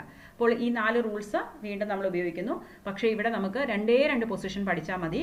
ഒന്ന് ഇൻഫിനിറ്റി, 2 ഇൻഫിനിറ്റിക്കും പോളിനും ഇടയ്ക്കുള്ള ഏതൊരു പൊസിഷൻ, അതായത് പ്രിൻസിപ്പൽ ആക്സിസിൽ എവിടെ വരച്ചാലും നമുക്ക് ഇമേജ് പൊസിഷൻ സെയിം ആയിരിക്കും. കണ്ടീഷൻ ഓബ്ജക്റ്റ് അറ്റ് ഇൻഫിനിറ്റി ആണ്. ഒബ്ജക്റ്റ് ഇൻഫിനിറ്റിയിലാവുമ്പോൾ ഈ വരുന്ന രേഖകൾ appear to diverge from the focus. ഇപ്പോൾ ഫോക്കസ് അപ്പുറത്തെ സൈഡിലാണ്. നമുക്ക് എവിടെയാണ് ഇമേജ് കിട്ടുന്നത്? The other side of the mirror അല്ലേ, ബിഹൈൻഡ് ദ മിറർ. പക്ഷേ എവിടെ തന്നെയാണ് കിട്ടുന്നത്? At focus. ഞാൻ നേരത്തെ പറഞ്ഞു നമ്മുടെ ഇൻഫിനിറ്റിയും ഫോക്കസും തമ്മിൽ ഭയങ്കര ഒരു ബന്ധമാണ്. അവരെപ്പോഴും അങ്ങോട്ടും ഇങ്ങോട്ടും സഹായിച്ചുകൊണ്ടിരിക്കുക അല്ലേ. ഇൻഫിനിറ്റിയിലാണെങ്കിൽ നീ ഇൻഫിനിറ്റിയാണ്, ഞാൻ ഫോക്കസ്. ഞാൻ ഫോക്കസിലാണെങ്കിൽ നീ ഇൻഫിനിറ്റി. അതാണ്. അപ്പോൾ 2 സെയിം ആയിരുന്നു അല്ലേ. Okay, at focus. ഓക്കെ, അപ്പോൾ അവിടെ നിന്ന് നമുക്ക് പറയാം ഇത് ആക്ച്വൽ മീറ്റിംഗ് അല്ല, നമുക്ക് തോന്നുന്നതാണ് അല്ലേ, അത് മീറ്റ് ചെയ്തിട്ടില്ല. അപ്പോൾ എങ്ങനത്തെ ഇമേജ് ആയിരിക്കും? Virtual and erect. രണ്ടാമത്തെ പൊസിഷൻ എന്ന് പറയുന്നത് object is place between infinity and the pole before the convex mirror. അതായത് ഇൻഫിനിറ്റിക്കും പോളിനും ഇടയ്ക്ക് എവിടെയാകാം, അതായത് പ്രിൻസിപ്പൽ ആക്സിസിൽ എവിടെ വേണമെങ്കിലും നിങ്ങൾക്ക് വരയ്ക്കാം. വരച്ചു കഴിഞ്ഞാൽ എങ്ങനെയാണ്? ആദ്യത്തേത് ഒരു റേ പാരലായിട്ട് എടുക്കുക. So that will appear to diverge from the focus. ഫോക്കസിൽ നിന്ന് ഡൈവേർജ് ചെയ്യുന്ന പോലെ തോന്നുന്നു. രണ്ടാമത്തേത് നമ്മൾ സെന്റർ ഓഫ് കർവേച്ചറിലേക്ക് ഡയറക്റ്റ് ചെയ്തായിട്ടാണ് വരയ്ക്കുന്നത്. സ്കെയിലെ സെന്റർ ഓഫ് കർവേച്ചറിലേക്ക് ഡയറക്റ്റ് ചെയ്യുക. അപ്പോൾ അത് തിരിച്ച് അതേ പാത്തിൽ കൂടെ തന്നെ പോകും. ഇനി ഈ രണ്ട് റേസ് ഇങ്ങോട്ട് പ്രൊഡ്യൂസ് ചെയ്താൽ അത് മീറ്റ് ചെയ്യുന്ന ഒരു പൊസിഷനാണ് ഇത്. ഓക്കെ, അപ്പോൾ ഇവിടെ നമുക്ക് കിട്ടുന്ന ഇമേജ് എവിടെയാണ്? Between P and F. ഇത് ആക്ച്വലായിട്ട് മീറ്റ് ചെയ്യുന്നുണ്ടോ? ഇല്ല. സോ എങ്ങനത്തെ ഇമേജ് ആണ്? Virtual and erect. പിന്നെ അതിൻ്റെ സൈസ് എങ്ങനെയാണ്? ഡിമിനിഷ്ഡ്. ഡിമിനിഷ്ഡ് എന്ന് വെച്ചാൽ എന്താണ്? ചെറുത് അല്ലേ, ആക്ച്വൽ സൈസിനേക്കാളും ചെറുത്. അപ്പോൾ നമുക്കിവിടെ രണ്ട് പൊസിഷൻസ് മാത്രമേ എടുക്കേണ്ടൂ. പക്ഷേ രണ്ട് പൊസിഷനും നമ്മൾ കോമൺ ആയിട്ട് എന്താണ് കണ്ടത്? ഡിമിനിഷ്ഡ് ഇമേജ് ആയിരിക്കും, വെർച്വൽ ആൻഡ് ഇറക്റ്റും ആയിരിക്കും. പൊസിഷനിൽ മാത്രമേ വ്യത്യാസമുള്ളൂ. അപ്പോൾ concave mirror diminished, same size, enlarged images ഉണ്ടാക്കും. പക്ഷേ കോൺവെക്സ് മിറർ ഡിമിനിഷ്ഡ് ഇമേജ് അല്ലെങ്കിൽ ചെറിയ ഇമേജസ് മാത്രമേ ഉണ്ടാക്കുന്നുള്ളൂ. ഇനി concave mirror virtual and erect അല്ലെങ്കിൽ real and inverted, mostly real and inverted ആണ്. ഒരേ ഒരു position between P and F virtual and erect. പക്ഷേ ഇവിടെയാണെങ്കിലോ അറ്റ് എഫിൽ, ഇവിടെയാണെങ്കിലോ ഓൾവേസ് വെർച്വൽ ആൻഡ് ഇറക്റ്റ്. അപ്പോൾ ഇത് നല്ലപോലെ ഓർത്ത് വയ്ക്കാം. ഇനി ഒരു ചെറിയ പാർട്ടും കൂടെ പഠിച്ചിട്ട് നമുക്ക് ഈ വീഡിയോ ഇവിടെ അവസാനിപ്പിക്കാം. Uses of concave mirror. അതിൽ പൊസിഷൻസ് വളരെ ഇമ്പോർട്ടൻ്റ് ആണ്. ഇത്ര കഷ്ടപ്പെട്ട് ഈ കോൺകേവ് മിററിൻ്റെ റേ ഡയഗ്രംസ് ഒക്കെ പഠിച്ചല്ലേ. ഇനി അത് നമുക്ക് നിത്യജീവിതത്തിൽ എവിടെയാണ് ഉപയോഗപ്പെടുന്നതെന്ന് നോക്കാം. ആദ്യമായിട്ട് നമ്മൾ കണ്ടു പലതരത്തിലുള്ള ഇമേജ് ഫോം ചെയ്യുന്നത്. അപ്പോൾ ചെറിയ ഇമേജ് ഉണ്ടാക്കും, വലിയ ഇമേജ് ഉണ്ടാക്കും, സെയിം സൈസും ഉണ്ടാക്കും. അപ്പോൾ concave mirrors are usually used in torches, search lights and vehicles headlights to get powerful parallel beams of light. ഈ പറഞ്ഞ 3 കാര്യങ്ങൾ, നമ്മളൊരു ടോർച്ച് അടിക്കുമ്പോൾ നമുക്ക് കുറച്ച് ദൂരത്തേക്ക് ആ ലൈറ്റ് കിട്ടണം. ഒരു ലൈറ്റിൻ്റെ ഹെഡ്ലൈറ്റിൽ നിന്നും ദൂരത്തേക്ക് ഒരു ബീം ഓഫ് ലൈറ്റ് കിട്ടണം. സെർച്ച് ലൈറ്റ് ആണെങ്കിലും ഒരു ദൂരത്തേക്ക് ലഭിക്കണം. അപ്പോൾ അവിടെയെല്ലാം നമുക്ക് പാരലൽ ബീം ഓഫ് ലൈറ്റ് ആണ് നമുക്ക് കിട്ടേണ്ടത്. അപ്പോൾ നമുക്കറിയാം ഫോക്കസിലൂടെ വരുന്ന ലൈറ്റ്സ് എങ്ങനെയാണ് പാരലലായിട്ട് പോകുന്നത് നമ്മൾ മനസ്സിലാക്കി അല്ലേ. അപ്പോൾ നമ്മൾ ബൾബിനെ നമ്മൾ ഫോക്കസിൽ വെച്ച് കഴിഞ്ഞാൽ ഇവിടെയൊക്കെ റിഫ്ലക്റ്റിംഗ് സർഫസ് ഉണ്ട്. എല്ലാം റിഫ്ലക്റ്റ് ചെയ്ത് എങ്ങനെ പോകും? പാരലലായിട്ട് പോകും. അപ്പോൾ നമുക്ക് പാരലലായിട്ടുള്ള ലൈറ്റ് ബീംസ് കിട്ടണമെങ്കിൽ ഏത് മിറർ ഉപയോഗിക്കണം? കോൺകേവ് മിറർ ഉപയോഗിക്കണം. അപ്പോൾ ഇവിടെ പൊസിഷൻ ഓഫ് ദ ഓബ്ജക്റ്റ് അല്ലെങ്കിൽ ബൾബ് എന്ന് പറയുന്നത് എന്താണ്? At focus. അതൊന്ന് ഓർത്ത് വെച്ചേക്കണം. അത് ആപ്ലിക്കേഷൻ ലെവൽ ക്വസ്റ്റ്യൻ ആണ്. ഇനി often used as shaving mirrors to see a larger image of the face. അതായത് സാധാരണയുള്ള നമ്മുടെ പ്ലെയിൻ മിറർ അല്ല, ഷേവിംഗ് മിറർ സ്പെഷ്യൽ ആയിട്ടുണ്ട്, വളരെ ചെറിയ മിറേഴ്സ്. അതിൽ നോക്കിയാൽ നമുക്ക് closer view of your face കാണാൻ പറ്റും. അപ്പോൾ താടിയിലൊക്കെ ചെറിയ ചെറിയ രോമങ്ങളൊക്കെ ആണെങ്കിൽ നമുക്ക് അത് ആളുകൾക്ക് നീക്കം ചെയ്യാൻ പറ്റും. അപ്പോൾ അങ്ങനെയുള്ള ഷേവിംഗ് മിറേഴ്സ്, അല്ലെങ്കിൽ നമുക്ക് ഈ പെൺകുട്ടികളാണെങ്കിൽ മേക്കപ്പ് മിറർ എന്ന് പറയും അല്ലേ, ഈ ചെറിയ മേക്കപ്പ് മിറേഴ്സിൽ അതിലും നമുക്ക് എൻലാർജ്ഡ് വ്യൂ കിട്ടും. അപ്പോൾ അതിലവിടെ നമ്മൾ ഉപയോഗിക്കുന്നത് എന്താണ്? Concave mirror. പക്ഷേ നമുക്കറിയാം കോൺകേവ് മിററിൽ സാധാരണ കിട്ടുന്ന എൻലാർജ്ഡ് ഇമേജ് അപ്സൈഡ് ഡൗൺ ആണ്, റിയൽ ആൻഡ് ഇൻവേർട്ടഡ് ആണ്. പക്ഷേ ബിറ്റ്വീൻ പി ആൻഡ് എഫ് വെച്ച് കഴിഞ്ഞാൽ മാത്രമേ നമുക്ക് വെർച്വൽ ആൻഡ് ഇറക്റ്റ് ആയിട്ടുള്ള എൻലാർജ്ഡ് ഇമേജ് കിട്ടുള്ളൂ. അപ്പോൾ നമ്മളെ ഫേസ് വളരെ ക്ലോസ് ആയിട്ട് ആ ഫോക്കസിൻ്റെ അകത്ത്, അതായത് പോളിനും ഫോക്കസിനും ഇടയ്ക്ക് വരുന്ന ഡിസ്റ്റൻസിൽ പിടിച്ചാൽ മാത്രമേ നമുക്ക് എന്ത് കിട്ടുള്ളൂ? ഒരു എൻലാർജ്ഡ് ഇമേജ് കിട്ടുള്ളൂ. അതാണ് ഈ മിറേഴ്സൊക്കെ ചെറിയ മിറർ നമ്മൾ അടുത്ത് പിടിച്ചാണ് നോക്കുന്നത്. അപ്പോൾ ഇവിടെ എന്തായിരിക്കണം? Position at P and F. നമ്മുടെ ഫേസ് പിക്കും എഫിനും ഇടയ്ക്കായിരിക്കണം. ഇനി നമ്മൾ ഡെന്റിസ്റ്റിനെയൊക്കെ വിസിറ്റ് ചെയ്യുമ്പോൾ നമ്മുടെ പല്ല് നല്ലപോലെ വലുതായിട്ട് കാണാൻ വേണ്ടി ഡോക്ടർ ഒരു ഡെന്റൽ മിറർ ഉപയോഗിക്കും. ആ ഡെന്റൽ മിററും നമ്മുടെ പല്ലിനോട് ചേർത്താണ് നോക്കുന്നത്. അവിടെ നമ്മൾ എന്താണ് ഉപയോഗിക്കുന്നത്? കോൺകേവ് മിററാണ് ഉപയോഗിക്കുന്നത്. അപ്പോൾ ഏതായിരിക്കും position? Between P and F. അറ്റല്ല, ബിറ്റ്വീൻ പി ആൻഡ് എഫ്.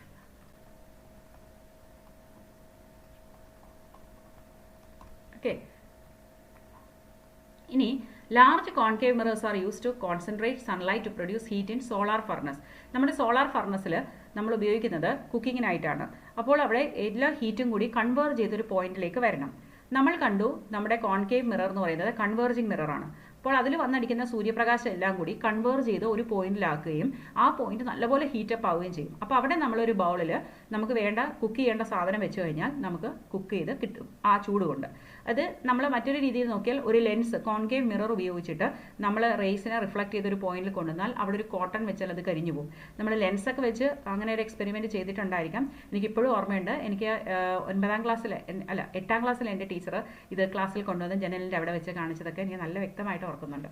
അപ്പോൾ സോളാർ ഫർണസിൽ ഉപയോഗിക്കുന്നത് എന്താണ്? നമ്മുടെ കോൺകേവ് മിററാണ്. പക്ഷെ അവിടെ ഇപ്പോൾ ബൗൾ അല്ലെങ്കിൽ ആ കുക്കിംഗ് വെസൽ എവിടെ വെക്കണം, നമ്മൾ അത് അറ്റ് ഫോക്കസിൽ വെച്ചാൽ മാത്രമേ അവിടെ എല്ലാം കൂടി പോയിന്റ് ചെയ്യുള്ളൂ, കൺവേർജ് ചെയ്യുള്ളൂ. ഇനി കോൺവെക്സ് മിററിൻ്റെ യൂസ് എന്ന് പറയുന്നത് നമ്മൾ 2 യൂസേ പറയുന്നുള്ളെങ്കിലും അതിലൊന്ന് വളരെ വളരെ ഇമ്പോർട്ടൻ്റ് ആണ്. നമ്മൾ സാധാരണയായിട്ട് റിയർ വ്യൂ മിററായിട്ട് ഉപയോഗിക്കും, അല്ലെങ്കിൽ സൈഡ് വ്യൂ മിറേഴ്സായിട്ട് വാഹനങ്ങളിൽ ഉപയോഗിക്കുന്നത് കോൺവെക്സ് മിററാണ്. അത് എന്തുകൊണ്ടാണെന്ന് വെച്ചാൽ 2 റീസൺ നിങ്ങൾ പറയണം. ഒന്നാമത്തേത്, they always give an erect image. ഇപ്പോൾ ഞാനൊരു കോൺകേവ് മിറർ എടുത്ത് ഉപയോഗിച്ചാൽ അത് ഓബ്ജക്ട് ഡിസ്റ്റൻസിനെ വെച്ച് തലകുത്തനെയായിരിക്കും, വലുതായിരിക്കും, ചെറുതായിരിക്കും, ഞാൻ ആകെ കൺഫ്യൂസ്ഡ് ആവും ഡ്രൈവ് ചെയ്യുമ്പോൾ, അല്ലേ? പക്ഷേ ഒരു കോൺവെക്സ് മിറർ ആണെങ്കിൽ ഡിമിനിഷ്ഡ് ഇമേജ് ആണെന്ന് എനിക്കറിയാം, പക്ഷേ അതെനിക്ക് നല്ലപോലെ ഇറക്റ്റ് ആയിട്ട് തന്നെ എപ്പോഴും കാണും, അല്ലാതെ അത് ഒരിക്കലും തലകുത്തനെ പോകില്ല. അല്ലെങ്കിൽ ഒന്ന് ആലോചിച്ചേക്ക്, ഒരു ലോറി എൻ്റെ കാറിൻ്റെ പുറകെ വരികയാണ്, ഞാൻ ഡ്രൈവ് ചെയ്യുമ്പോൾ ഒരു ഡിസ്റ്റൻസിൽ ലോറി തലകുത്തനെ നിൽക്കും, ഒരു ഡിസ്റ്റൻസിൽ ലോറി ചെറുതായിരിക്കും, പിന്നെ ലോറി വലുതാവുന്നു, ആകെ ടോട്ടലി പ്രശ്നമാണ്, അല്ലേ? അപ്പോൾ അതുകൊണ്ടാണ് നമ്മൾ എന്ത് ഉപയോഗിക്കുന്നത്? Convex mirror. അതാകുമ്പോൾ എപ്പോഴും എന്ത് ഇമേജ് ആയിരിക്കും കിട്ടുന്നത്? ഇറക്റ്റ് ഇമേജ് മാത്രമേ കിട്ടുള്ളൂ. ഇനി രണ്ടാമത്തെ എന്തായിരിക്കും? വൈഡർ ഫീൽഡ് ഓഫ് വ്യൂ ആണ്. അതായത് കോൺവെക്സ് മിറർ എന്ന് പറയുമ്പോൾ അതിൻ്റെ പുറം ഇങ്ങനെ പുറത്തോട്ട് ബൾജ് ചെയ്തിരിക്കുകയല്ലേ, അപ്പോൾ എനിക്ക് അത്രയും ഭാഗം കാണാൻ പറ്റും. നേരെ പ്ലെയിൻ ആണെങ്കിൽ ഇങ്ങനെ ഒരു സ്ട്രെയിറ്റ് ലൈനിലേ കാണാൻ പറ്റും. പക്ഷേ ബൾജ്ഡ് ഔട്ട്വേർഡ്സ് ആകുമ്പോൾ വൈഡർ ഫീൽഡ് ഓഫ് വ്യൂ, കുറച്ചും കൂടി വൈഡായിട്ട് എൻ്റെ കാറിൻ്റെ നേരെ പിറകെ വരുന്ന ആളെ മാത്രമല്ല ഇപ്പുറത്തെ ലൈനിലുള്ള ആൾക്കാരെ കൂടി, ആ ലൈൻസിൽ ഡ്രൈവ് ചെയ്യുന്നവരെ കൂടി എനിക്ക് കാണാൻ സാധിക്കും. അപ്പോൾ ആ 2 കാര്യങ്ങൾ നിങ്ങൾ വ്യക്തമായി പറയുക. എന്തുകൊണ്ടാണ് കോൺവെക്സ് മിറേഴ്സ് ഡ്രൈവിംഗ് മിറേഴ്സ് അല്ലെങ്കിൽ റിയർ വ്യൂ മിറേഴ്സ് ആയിട്ട് ഉപയോഗിക്കുന്നത്? It always gives virtual image, though it is diminished. Second one, it gives a wider field of view for the driver.